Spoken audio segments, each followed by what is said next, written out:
त्याचे गरे आवडतात मग वेफर्स पण नक्की ट्राय करा, नक्की आवडतील. एकदम टेस्टी. आणि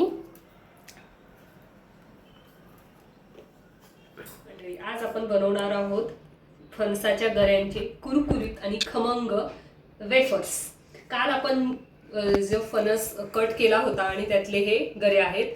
आणि तुम्ही जर कालचा व्हिडिओ पाहिला नसेल तर नक्की पहा की तो आम्ही फणस कसा कट केला आणि हे गरे कसे काढले. आणि तुम्हाला हेही म्हटलं होतं मी आता मी वेगवेगळ्या रेसिपीज ट्राय करणार आहे. तर फर्स्ट रेसिपी माझी फणसाचे वेफर्स आहेत. हे आपण चहासोबत खाऊ शकतो किंवा मुलांना टिफिनमध्ये देऊ शकतो किंवा जर संध्याकाळी आपल्याला थोडीशी भूक लागलेली असते तेव्हाही खाऊ शकतो. आणि तुम्हाला फणसाचे गरे आवडतात का मला नक्की कमेंट करून सांगा. चला तर मग आता बनवायला घेऊयात. फर्स्ट याच्या आपण आटोळ्या काढून घेऊयात. आणि आटोळ्या आपल्याला फेकून द्यायच्या नाहीयेत. आटोळ्यांचंही आपण काय रेसिपी आहे ते बघू शकतो. एक तर शिजवून खाऊ शकतो किंवा आपण त्याला भाजूनही खाऊ शकतो. आणि आटोळ्या फणस हे खूप दोन्हीही हेल्दी आहे. फणसामध्ये तर व्हिटॅमिन सी, व्हिटॅमिन ई आणि आपल्या डोळ्यांसाठीही चांगलं आहे, पचनसंस्थेसाठी चांगलं आहे. त्याच्यामुळे नक्की फणस खात जा आणि तुमच्या लहान मुलांनाही सांगा, कारण का माझा पिल्लू तर फणस आवडीने खातो.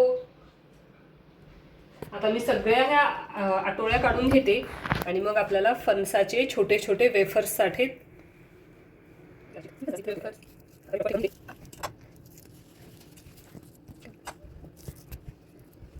कोकणात फणसाचे वेफर्स खूप भेटतात.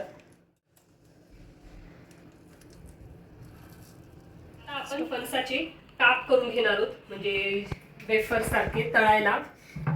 हे बघा असे करून घेतले ना, जास्त मोठे नाही जास्त छोटे नाही, मध्यम एक आकाराचे कट करून घ्यायचे.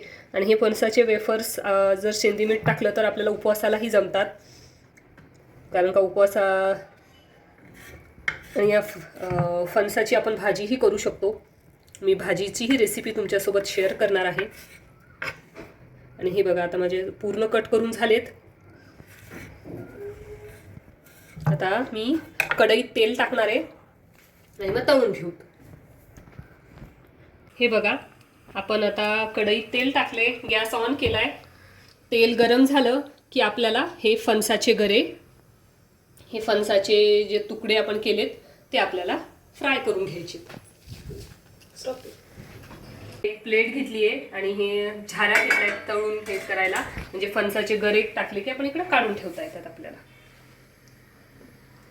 हे आपण आता तळून घेतोय.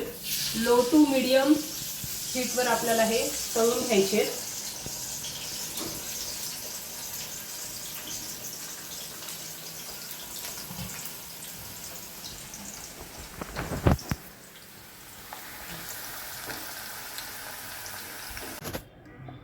आता मी हे पूर्ण तळलेत चिप्स. त्याच्यामध्ये आपल्याला मीठ टाकायचं आहे.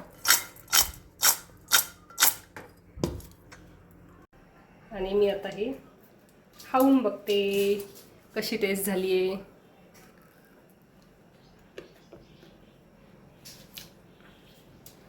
आपण याच्यात चटणी पण टाकू शकतो, पण मी नाही टाकली आहे कारण का माझ्या पिल्लूला नाही आवडत.